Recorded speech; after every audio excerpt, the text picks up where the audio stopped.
Indian express newspaper जो है वो हर साल एक IE100 नाम की रिपोर्ट निकालता है जिसमें देश के जो सबसे 100 शक्तिशाली सबसे पावरफुल लोग हैं उनकी लिस्ट बताता है। सो इन्होंने 2026 की ये लिस्ट निकाली है। As usual number 1 is the Narendra Modi the prime minister, number 2 is Amit Shah which is the home minister.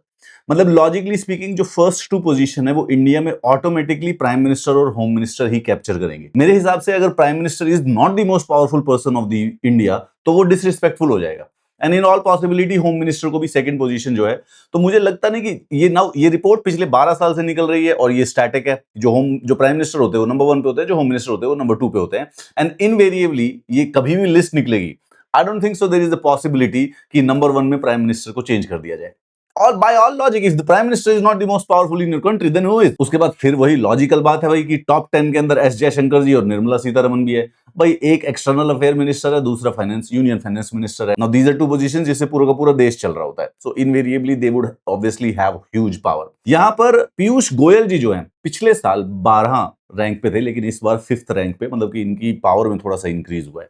और टॉप 10 के अंदर सिर्फ और सिर्फ एक नॉन बीजेपी लीडर है which is Rahul Gandhi who is the leader of opposition. अगर देखा जाए, अगर हम इंडिया में कभी भी पावरफुल लोगों की लिस्ट बनाएं तो इनिशियली जो यूनियन मिनिस्टर्स और प्राइम मिनिस्टर्स होते हैं they will have to be put.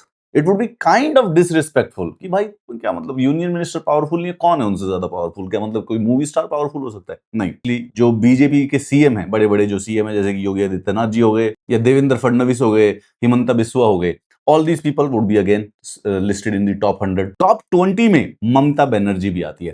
Top 20 में 2 अपोजिशन के लीडर है, एक Rahul Gandhi because he is the leader of the opposition और दूसरी ममता बनर्जी जो कि टीएमसी की लीडर है। अच्छा, उसके बाद now this is interesting, Gyanesh Kumar the chief election commissioner वो आए हैं रैंक 20 पे।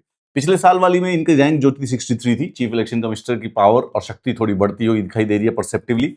Suryakant ji the chief justice of India is the new entrance जो कि रैंक 17 पे आए हैं। शायद एनसीईआरटी पे शक्ति दिखाने के कारण इंडियन एक्सप्रेस ने नोटिस किया कि भाई ये तो पावरफुल आदमी है, तो कुछ भी कर सकता है देश में। उसके बाद 2 इंपॉर्टेंट ब्यूरोक्रेट देश के, पीके मिश्रा ये प्रिंसिपल सेक्रेटरी है प्राइम मिनिस्टर नरेंद्र मोदी के, ये है रैंक 32 पे।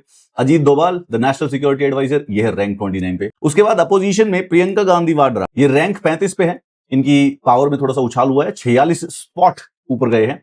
असाउद्दीन ओवैसी ये है रैंक 55 पे। अगेन ये भी पिछले वाली रैंक में काफी पीछे 80-90 पे थे लेकिन अब ऊपर आ गए हैं। एक इंटरेस्टिंग बात ये हुई है कि नीतीश कुमार जी की जो रैंक है वो बहुत ही ज्यादा घट गई है क्योंकि उन्होंने चीफ मिनिस्टर से रिजाइन दे दिया तो उनकी रैंक हो गई 84। पहले वो टॉप 50 के अंदर आया करते थे।